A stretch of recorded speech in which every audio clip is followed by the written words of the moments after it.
Hey, what's going on? Joe, the Opinionated Window Cleaner, coming at you this morning. Well, posted a bunch of videos lately, and I'm starting to get some good positive feedback from you guys, and I'm really liking that, and it's helping me out on my sales end. And when I first started posting my videos online, one of the things I posted on was sales, and a lot of people seem to like that, so I'm going to go back to that subject today for a little bit. Hope y'all don't mind. And I'm going to tell you some of the tips and things that I use to make sales. I consider myself a great salesman. Am I the best? By no means. There's a lot of you guys out there who are probably better than me. One thing I've always said, and it's just a personal belief, you cannot make a salesman. That's the honest truth. You cannot make a salesman. You can learn tips to make you a better salesman. But as far as, some people have it, some people don't. And I know a lot of industry experts and people trying to take your money are going to disagree with me on that.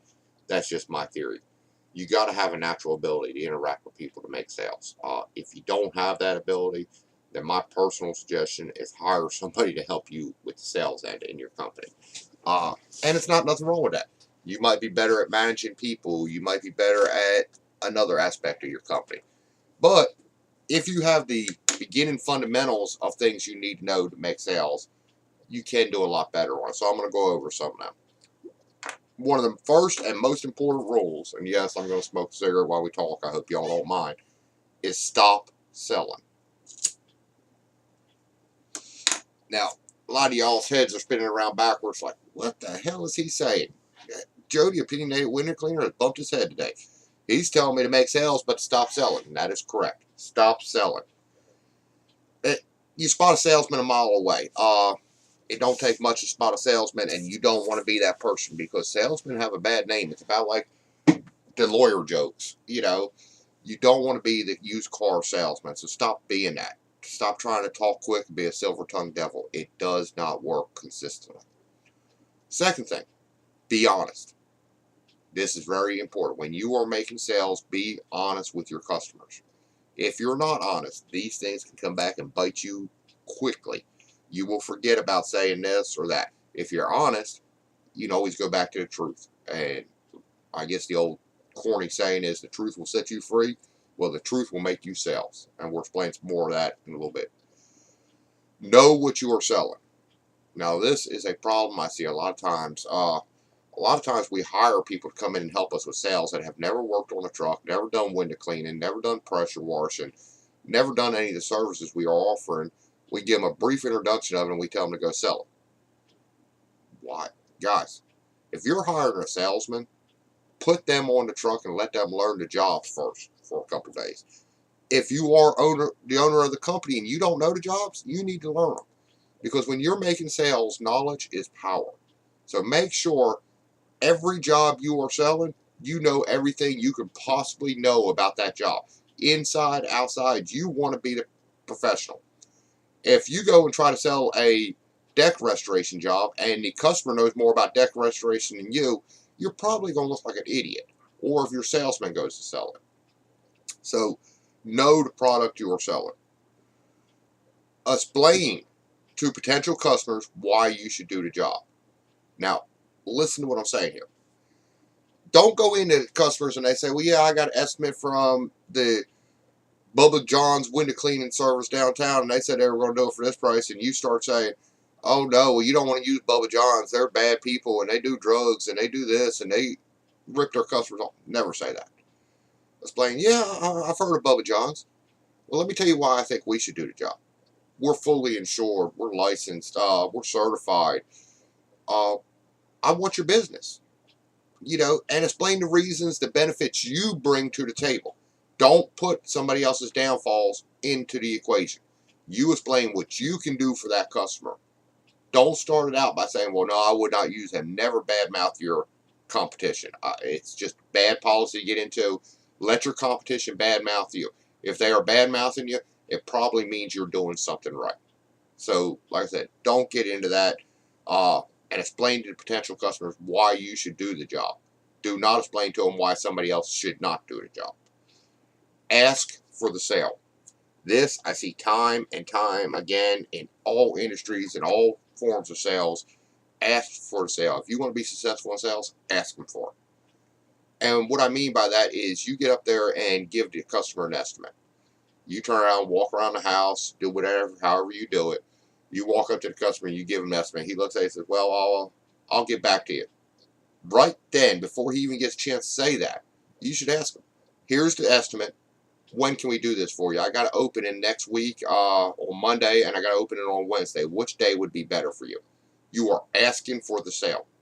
Do not forget to ask for the sale, because if you sit there and wait, you're going to lose the sale. So always ask for it. Once you have the sale, shut up. This is a major thing. The only thing you can do once you have closed that deal is ruin the deal. So once you have the sale, shut up and go on to the next one. I know that sounds stupid, but honestly, people, I see a lot of people, they've got the sale. All they got to do is put it on the schedule, and they want to keep running their mouth until they talk the customer out of the sale. Don't do that. Make the sale and shut up and move on to another subject. Assume the sale. Anytime you go to make an estimate or go to give somebody a price, always assume that is going to be your job. Go into it with that mindset. I'm telling you guys, that makes a big difference. If you don't assume the sale, you're screwing up, because that customer called you for whatever reason, whether they saw your advertisement, whether they just, whatever reason, they called you. You're going out to give them the price. You might be going up against 4 other companies and you know it. That is going to be your job. Assume that sale. When you talk to the customer, don't go out there like, well, if we win this job. No, we're going to do this job for you. I already know that. And I understand you getting other estimates, but this is what we're going to do. This is how we're going to tackle it. And when do you want us to start? So always assume that the sale is going to be yours.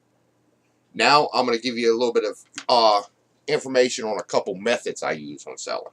And I think y'all are going to like this. The first one is the list method. The customer calls you out and says, hey, can you come out and give me a price on pressure washing my house? Sure, I'll be right out. I'll come out this afternoon and we'll get a price together. So you go out and you give them a price on pressure washing the house. My first suggestion is always walk around that house and write down everything that you see that needs to be done. Let's say the gutters need to be cleaned and you do gutter cleaning. Let's say you do window cleaning and windows need to be cleaned.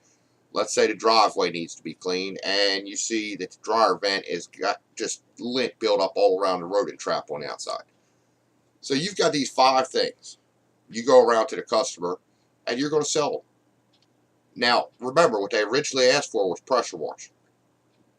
Well, one method is walk up to the customer and say, yes, Mr. Smith, I turned around, went around, looked at your house. I got you a price here for the pressure washing. It was $300 to wash the whole exterior of the house. Now, before we stop there, let me explain a few things to you. But before you get all nervous and all that, understand I'm not a high-pressure salesman. These are just things I see when I was walking around the house. And not all of them need to be done today. But you do need to turn around, take when you get a chance, and get your driveway cleaned. And it's going to be X amount. And you need to get your gutters cleaned because they are flowing over. And then the dryer vent is clogged up, I can see on the outside, so you need to get that taken care of. And, if you want to do the windows at the same time, get that done. Now, Mr. Smith, before you shut me off and think I'm trying to sell you a bunch of stuff, honestly, I see these things. I do it as a courtesy for you. The gutters, they're really bad. They need to be cleaned out. The rest of the stuff can wait. It's not a rush deal on that. It could be next year you get to it. It's just stuff I saw, and I try to look out for my customers by showing them everything I say. But like I said, I charge $300 to do the house, and let's say $200 on the gutters. The gutters, like I said, that can become a hazard to your home, so you really need to get that taken care of. The list method works, as long as you know to only push 1 or 2 things on that list that are most important. I guarantee you will work time and time again. Because what you have done is you've gone in and you've taken this customer on a roller coaster ride. First of all, you come up there as a cold client and gave them a price on their pressure washing. Now, you went around and got a price on everything else they need. First thing the customer thinks, oh, this guy's going to try to get me for everything. But then you switch it up on them. No, we're not trying to get you for everything right now. We just want to do the pressure washing, and we see the gutters are a problem. The rest of the stuff can wait. You will be amazed at how many times you will get that gutter sale. And then they'll turn around and come back and say, well, you know what? While you're here, let's go ahead and do the rest of it, because you were honest with them. You didn't try to be high pressure, but yet you will get more sales that way than any other. The no price method. Now, this is a hard one to pull off, and a lot of y'all are going to spin your heads backwards when I tell you this. Sell the job without a price. I hear everybody now, this guy's crazy. You can't do that. You can do that. And honestly, the first time somebody told me that, I was like, dude, what? Are you lost your mind? How am I going to go sell a job without a price? Very easy. Just do it. I get customers call me all the time and say, Joe, I need the house washed, and I got to get it done, and how much would you charge me for it? And my answer is, well, I'm not sure on how much I charge you. My minimum is X amount, but let's do this. Instead of me wasting a trip all the way out there for nothing, let me turn around and come out there on a date that works for you. Let's say they say next Wednesday. I'll show up at 8 o'clock in the morning. I'll have all my stuff on the truck. I'll walk around and price it. And provided you're happy with my price, we'll just go ahead and do it right there while we're there. It works time and time again. You have to give the customer a chance to back out of it. They understand, look, and then you might even explain to them, look, if I come up there and you don't like my price, I'll go on my way. It's no big deal. It won't hurt my feelings. I'll understand. But while I'm out there, I might as well go ahead and plan to do the job as long as you're happy with my price.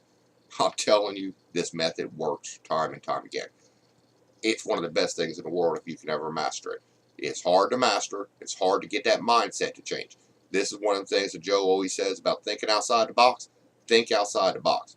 Because you show up on that house, give them the estimate. 99% of the time, they are going to let you go ahead and do the job if you're ready to do it. The mistake is giving them time to go get other estimates and think about it and decide, well, you know what? No, I got this estimate. I'll think about it for the next 2 weeks. No, this can wait till next year. I got to cut back on my budget. I'm telling you, that works. The cheapest priced method. Now, this here is a hard one for anybody. And these are normally the phone calls you get. And firstly, the customer tells you give them an estimate. Well, I appreciate your price. I'm waiting to get some more estimates in. And, as soon as I get them in, I'll call you up. Well, you can do one of two things right now. Unless you are the cheapest price in town, you're going to lose this job. Unless you know how to turn it around.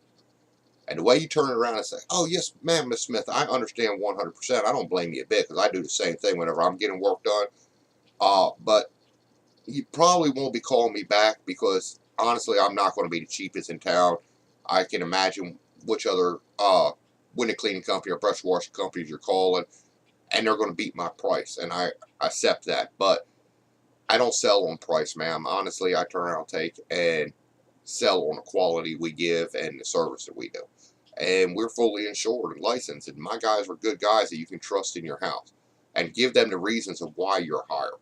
Don't just say, okay, well, we'll wait to hear back from your call, because if you do that, all they're doing is going by the cheapest price. You got to educate your audience. Let them know why they don't want the cheapest price. Don't talk bad about the other pricers. But at the same time, talk good about what you can do. The honest method. Now, this is, people don't want to do this a lot of times. Let's say you got a week where everything's slow and you need work. Call your past customers up, or if a customer calls up, be like, honestly, look, I need to work. My guys, it's been a slow week. It's been raining all week. We ain't done a whole lot of work. I would love to have your job.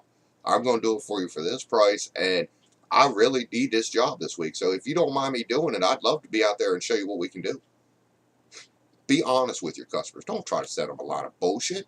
They are normal people just like me and you. They put their pants legs on one leg at a time. So keep that in mind. But, all right, and there's a lot more stuff we could talk about on sales, but that's what I'm going to stick with today. And hopefully next couple weeks I'll put out some more videos on the sales end and show some more of my little secrets. And remember, you got to be flexible with every customer. No two sales are going to be the same. So, just be flexible and try to keep basic principles. You'll make sales. All right. Well, this is Joe, the Opinionated Window Cleaner. I'm out here. Have a good one.